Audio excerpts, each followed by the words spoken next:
Salut à toi public, nous allons traiter dans cette vidéo du sujet de la conductimétrie.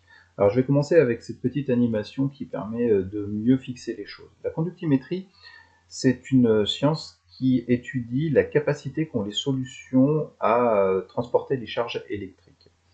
Alors là, c'est un petit montage simple avec un générateur. Ici, on a une cellule d'électrolyse, voilà, une cellule d'électrolyse. Et là, on a des fils électriques et un conducteur ohmique. Alors déjà, on va s'intéresser à la notion de porteur de charge. Qu'est-ce qui permet de transporter les charges électriques dans un conducteur ohmique, dans un fil, dans un conducteur? Eh bien, ce sont les électrons libres qui vont circuler en sens inverse du sens de l'intensité. Ça, tu le sais déjà sûrement. Mais à l'intérieur des solutions, les électrons ne se déplacent pas. Il n'y a pas d'électrons libres qui se baladent dans la solution. Ce qui va permettre de transférer les charges dans une solution, ce sont des porteurs de charge, à savoir les ions qui sont présents dans la solution. Ici, sur le petit modèle qui est présenté, on a des molécules d'eau qui ont un mouvement désordonné dans toutes les directions. Et on a une solution de chlorure de sodium. De chlorure de sodium, on a des ions Na+, qui sont ici en violet, qui se déplacent vers la gauche, et des ions chlorure qui, eux, se déplacent vers la droite. Et ce qu'il faut retenir de la conductimétrie, c'est que ce sont les porteurs de charge qui vont se déplacer dans la solution. C'est eux qui vont transporter les charges, et les porteurs de charge dans ces solutions, ce sont les ions présents dans cette solution. Alors, l'eau pure, par exemple, ne conduit pas l'électricité. Par contre, l'eau du robinet que tu vas avoir, elle possède des sels minéraux, il y a des porteurs de charge, on a des ions qui, eux, vont permettre le transport de l'électricité. Donc, on va s'intéresser d'un peu plus près à cette science qu'est la conductimétrie. Donc, la conductimétrie, elle se pratique à l'aide d'électrodes, deux électrodes, aux bornes desquelles on va appliquer une tension. Alors une tension avec une intensité qui va descendre là sur ce petit schéma. Alors ce petit schéma n'est pas tout à fait exact, parce que pour de vrai, dans la conductimétrie, la tension qui va être appliquée, c'est une tension sinusoïdale. En effet, on n'aimerait pas que dans la solution, il y ait un déséquilibre en termes de charge. Je te rappelle que dans l'exemple précédent, les ions chlorure allaient dans une direction, les ions sodium allaient dans une autre direction.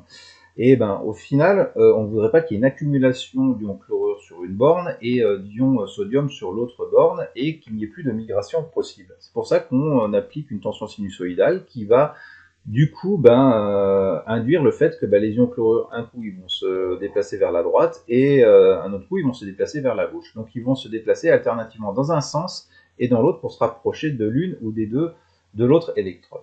Alors, intéressons-nous vite fait à finalement ces électrodes-là, parce que le conductimètre, lui, ce qu'il va mesurer en appliquant une tension aux bornes de ces électrodes, c'est l'intensité. Finalement, on a U et on a I. Donc derrière, il y a une autre grandeur qui va venir instantanément, c'est la résistance. Ben oui, tu connais la loi d'Ohm, U égale R fois I. Et donc du coup, s'intéresser à la capacité qu'a une solution de transférer les charges, c'est un peu s'intéresser à sa résistance. Est-ce qu'elle a une grande résistance ou pas une grande résistance? Et ça dépend de plein de facteurs, notamment ici la surface de ces électrodes. Donc plus la surface est grande, plus le transfert de charge sera facilité. Il y a également la distance entre ces deux électrodes. Plus la distance va être grande et moins sera facilité le transport des charges. Donc du coup, ça, c'est pas très intéressant d'un point de vue mesure physique, parce que, imagine, tu vas avoir un constructeur d'électrodes qui va dimensionner ces électrodes avec une certaine surface et une certaine longueur. Si la mesure dépend de la géométrie des électrodes que le constructeur a fabriquées, et que finalement ton résultat dépend de la sonde que tu vas utiliser, c'est pas génial. Nous, ce que l'on aimerait, c'est que pour une solution donnée, quelle que soit la nature de l'électrode que l'on va utiliser, finalement, le résultat de cette mesure sera identique. C'est pour ça qu'on ne va pas s'intéresser à la résistance, mais à une grandeur qui est très fortement associée. Je ne vais pas développer ça dans cette vidéo-là, à savoir la conductivité de la solution qui se mesure, elle, en Siemens par mètre.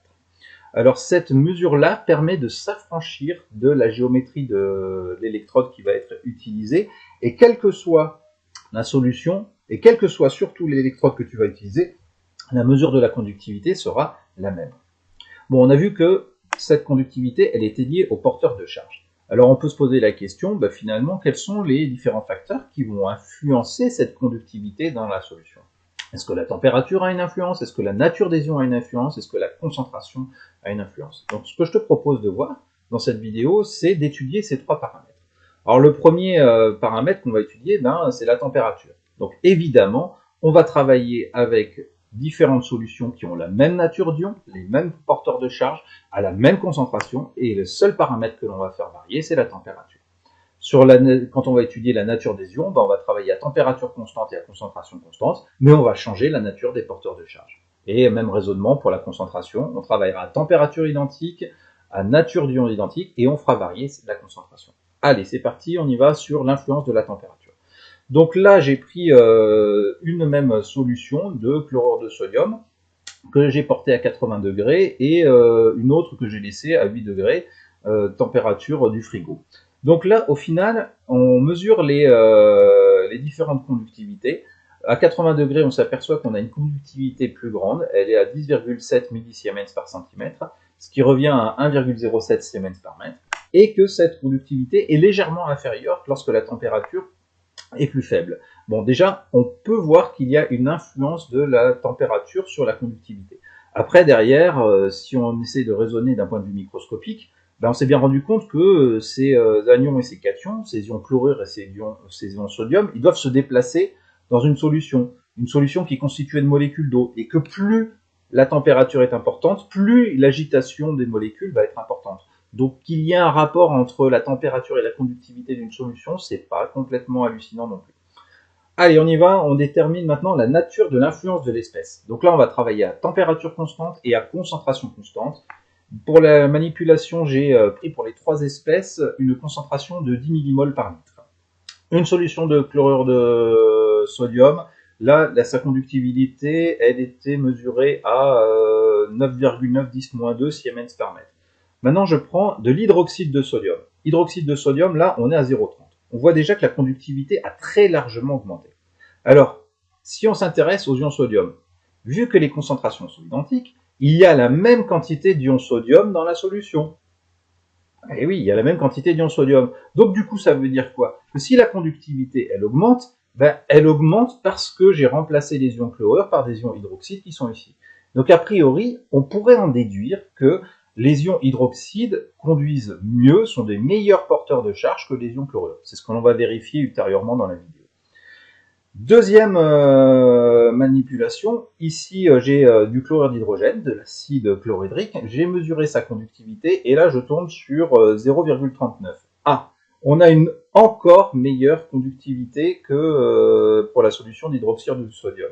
Alors si je compare la première solution avec du chlorure de sodium et ici du chlorure d'hydrogène finalement, on a la même quantité d'ions chlorure, mais par contre, on a changé ici les ions Na+, par des ions oxonium H3O+, ou H+. Et là, on s'aperçoit que la conductivité a augmenté. Donc, a priori, on pourrait en déduire, et c'est ce que l'on va vérifier tout à l'heure, que les ions H+, ont une meilleure conductivité, sont des meilleurs porteurs de charge que les ions sodium. Voilà, ça c'est la nature de l'influence de l'espèce. Maintenant, étudions la concentration. On va travailler avec des solutions identiques, à température identique, mais avec des concentrations qui vont de 10 millimoles par litre à 2 millimoles par litre. Alors on s'aperçoit de quoi? C'est qu'à 10 millimoles par litre, on est quasiment à 0,1 siemens par mètre. À 6 millimoles, on tombe à 6,10-2, à 4 millimoles à 4,10-2 et à 2 millimoles à 2,10-2. Donc évidemment, on s'aperçoit que moins la concentration est importante et moins la solution va transporter les charges. Ça, c'est assez logique finalement. Parce qu'on a vu que les porteurs de charge dans les solutions, c'était les ions, et moins ils sont nombreux, moins la solution va permettre de transporter les charges. Donc il y a une relation directe entre la concentration et la conductivité de la solution, c'est assez logique. Et ça va même beaucoup plus loin. Sur le graphique ici, j'ai tracé la conductivité de la solution en fonction de la concentration. Et on voit qu'il y a une relation de proportionnalité entre les deux. Et ça, c'est très important parce que finalement, à partir du moment où tu vas avoir cette droite-là, tu peux prendre n'importe quelle solution contenant les mêmes ions, c'est important ça, et tu détermines sa conductivité, tu plonges ton électrode, et à partir de la valeur de la conductivité, tu peux revenir sur une valeur de concentration. Alors, faisons un petit résumé de tout ça, parce que tout ça, c'est résumé dans une loi, la loi de Colero. Alors, ici, on admet que la contribution de chaque type d'ion est proportionnelle à sa concentration. Pour chaque ion, le coefficient de proportionnalité s'appelle conductivité molaire ionique. Et on la note lambda. Ouh là là, ça veut dire quoi ça? Alors, je vais directement passer à cette relation-là. Peut-être même que je vais le prendre directement avec l'exemple qu'on a fait avec le chlorure de sodium. Regarde. Voilà. Là, je prends une solution de chlorure de sodium qui contient des ions chlorure et des ions sodium. On a vu quoi? On a vu que la conductivité de la solution, elle dépend de la concentration des ions et elle dépend de la nature des ions. Donc, il faut que la loi qui va permettre de modéliser ce comportement, elle tienne compte et de la nature des ions et de leur concentration. Donc, la conductivité ici, elle est notée sigma. Et finalement, quand on regarde cette formule-là, c'est assez logique. C'est la somme de la contribution en conductivité apportée par les ions chlorure, plus la contribution apportée par les ions sodium ici. Et là, on a une lettre, lambda, ça c'est la conductivité molaire ionique. Ça c'est une grandeur qui va caractériser la capacité qu'ont les ions chlorure à transporter les charges dans une solution. Ici, on a leur concentration. Donc finalement, cette conductivité, c'est assez logique. C'est le produit de la capacité qu'a un ion à transporter les charges, multiplié par sa concentration qui, elle, finalement, détermine le nombre d'ions qu'il y a présent dans la solution et donc la facilité qu'ils vont avoir à transporter les charges s'ils sont nombreux. Ici, on va rajouter la contribution, la conductivité molaire ionique des ions sodium fois leur concentration. Alors, une petite note quand même, attention en conductimétrie, la conductibilité elle est donnée en Siemens mètre carré mol moins 1, et les concentrations, et c'est le seul cas, parce que d'habitude en chimie tu travailles en mol par litre, ici elles vont être données en mol par mètre cube. Alors derrière, si je développe un tout petit peu, dans le cadre de la solution de chlorure de sodium, la conductivité elle est donnée par les ions chlorure et les ions sodium. Or, quand j'ai mis mon sel NaCl solide dans la solution, il s'est créé, par solvatation, autant d'ions chlorure que d'ions sodium. Donc au final, la concentration en ions sodium dans cette solution est identique à la concentration en ions chlorure. Donc finalement, là, j'ai réécrit la même relation que là, sauf que j'ai remplacé la concentration en ions sodium par la concentration en ions chlorure, vu que ce sont les mêmes. Donc du coup, cette ligne-là, on peut factoriser par la concentration en ions chlorure pour trouver finalement concentration en ions chlorure fois la somme des conductivités molaires ioniques. Même raisonnement pour l'ion sodium. Si je remplace la concentration en ion chlorure par celle en ion sodium, je retrouve la conductivité molaire, la conductivité est égale à la concentration en ion sodium. J'aurais dû changer ici, c'est sodium qu'il faut lire, c'est Na+, fois la somme des conductivités molaires ioniques. Alors plus généralement, cette relation, elle s'écrit comment? Là, on a fait ça pour une simple solution contenant des ions chlorure et des ions sodium. On pourrait très bien imaginer une eau minérale contenant tout un ensemble d'ions. Et la conductivité de cette eau minérale, elle serait la somme des conductivités molaires ioniques de chaque ion multipliée par leur concentration. Donc ça, c'est la formule qui nous permet de modéliser la conductivité d'une solution, quelle qu'elle soit sa nature. Donc il faut faire la somme de tous les ions, de toute leur conductivité molaire ionique, fois la concentration de chacun des ions indépendamment. Donc si je réécris, si je reviens sur la diapo précédente, là c'est pour un anion A et un cation C. Ici, cette conductivité, c'est la conductivité molaire ionique de l'anion fois sa concentration, plus la conductivité molaire ionique du cation fois sa concentration. Voilà, ça c'est pour exprimer la conductivité d'une solution. Alors je vais revenir sur une dernière diapo pour comparer un petit peu les conductivités molaires ioniques de chacun des ions. Je te rappelle, la conductivité molaire ionique, c'est ce qui permet de décrire la capacité qu'a un ion de transporter les charges dans la solution. Donc ici, si je prends le H+, qui est l'ion en réalité oxonium H3O+, on voit que sa conductivité molaire ionique, elle est très importante. Le lambda est très important. On est à 34,98 millisiemens mètre carré mol moins 1. Les ions hydroxydes, on a vu que leur conductivité molaire ionique était supérieure à celle des ions chlorure. On est à 19,92. Regarde les ions chlorure, on est à 7,63. Donc ces différences-là sont quand même relativement notables. Alors, ce qu'il faut retenir de ce tableau, évidemment, c'est pas toutes les valeurs numériques, ça, ce sont des choses qu'on va te donner dans les exercices.